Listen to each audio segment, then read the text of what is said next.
Analis kebijakan mempunyai peran yang penting dalam perumusan kebijakan publik yang inklusif, khususnya dengan memberikan saran kebijakan yang baik dan berkualitas kepada pembuat kebijakan. Untuk menghasilkan sebuah saran kebijakan publik yang baik dan berkualitas, menurut William Dunn, terdapat beberapa tahap dalam pembuatan kebijakan, mencakup agenda setting, policy formulation, policy adoption, policy implementation, dan policy evaluation. Salah satu kegiatan analis kebijakan adalah melakukan policy evaluation atau evaluasi kebijakan yang di dalamnya terdiri dari monitoring dan evaluasi. Setelah melakukan kegiatan monitoring dan evaluasi, seorang analis kebijakan harus membuat laporan monitoring kebijakan dan laporan evaluasi kebijakan dengan baik dan benar. Laporan tersebut nantinya akan diserahkan kepada pimpinan dan atau pembuat kebijakan. Laporan monitoring dan evaluasi kebijakan merupakan bagian dari produk karya tulis kedinasan yang dihasilkan oleh Jabatan Fungsional Analis Kebijakan atau JFAK. Lalu, apa definisi dari monitoring dan evaluasi kebijakan? Bagaimana sistematika dari laporan monitoring dan evaluasi kebijakan yang baik? Mari kita bahas bersama.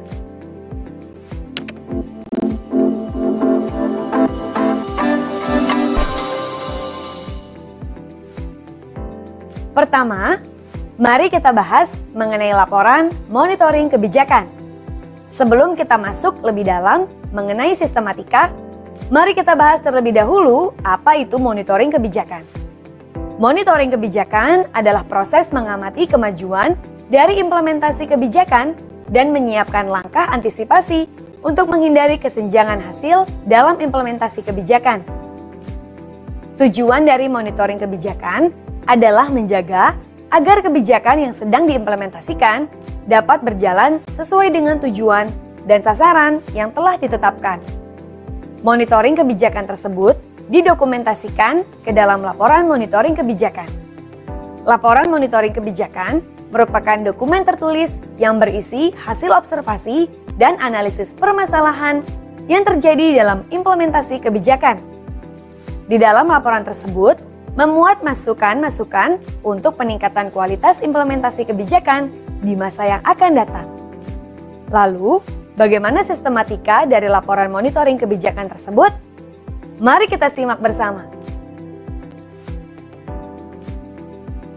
Pada umumnya, setiap instansi pemerintah sudah memiliki panduan dalam penyusunan laporan monitoring kebijakan. Berikut adalah sistematika dari laporan monitoring kebijakan sesuai kaidah yang berlaku secara umum. Pertama, tentukan judul laporan monitoring kebijakan. Kedua, terdapat pendahuluan yang berisi latar belakang, tujuan, dan ruang lingkup.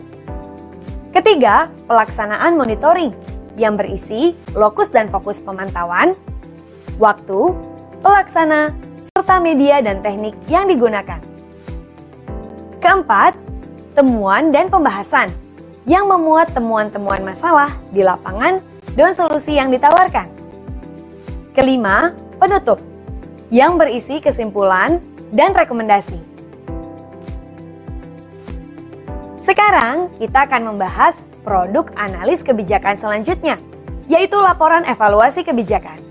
Evaluasi kebijakan merupakan kegiatan untuk menilai kinerja suatu kebijakan. Evaluasi kebijakan dapat dilakukan apabila suatu kebijakan sudah berjalan cukup waktu atau sesuai kebutuhan. Tujuan dilakukannya evaluasi kebijakan adalah untuk menentukan tingkat keberhasilan suatu kebijakan yang berkaitan dengan luaran atau output, maupun yang berkaitan dengan hasil atau outcome kebijakan tersebut. Hasil dari evaluasi tersebut didokumentasikan ke dalam laporan evaluasi kebijakan. Laporan evaluasi kebijakan merupakan dokumen tertulis yang berisi laporan hasil evaluasi terhadap pelaksanaan kebijakan, baik berupa evaluasi untuk meningkatkan produk atau proses, ataupun evaluasi yang menganalisis pencapaian tujuan kebijakan. Lalu, bagaimana sistematika dari laporan evaluasi kebijakan tersebut? Mari kita simak bersama. Pada umumnya, setiap instansi pemerintah sudah memiliki ketentuan masing-masing dalam penyusunan laporan evaluasi kebijakan. Berikut adalah sistematika laporan evaluasi kebijakan yang berdasarkan kaidah-kaidah yang berlaku. Pertama, tentukan judul laporan evaluasi kebijakan. Kedua, terdapat isi dari laporan yang dapat dibagi menjadi beberapa bab.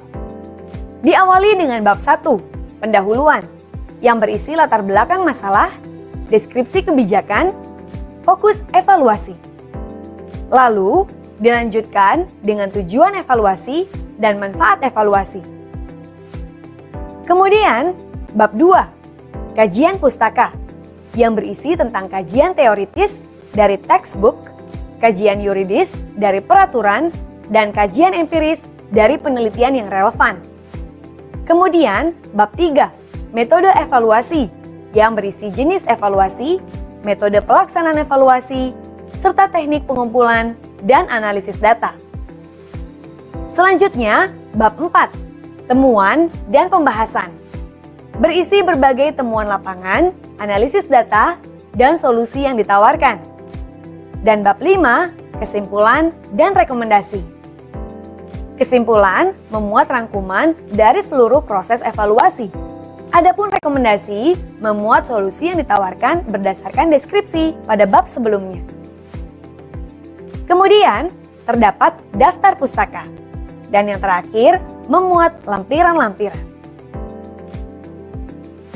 Demikianlah pembahasan secara singkat mengenai konsep dan sistematika dari laporan monitoring dan evaluasi kebijakan. Materi dalam video ini bersifat tidak kaku dan tidak mengikat.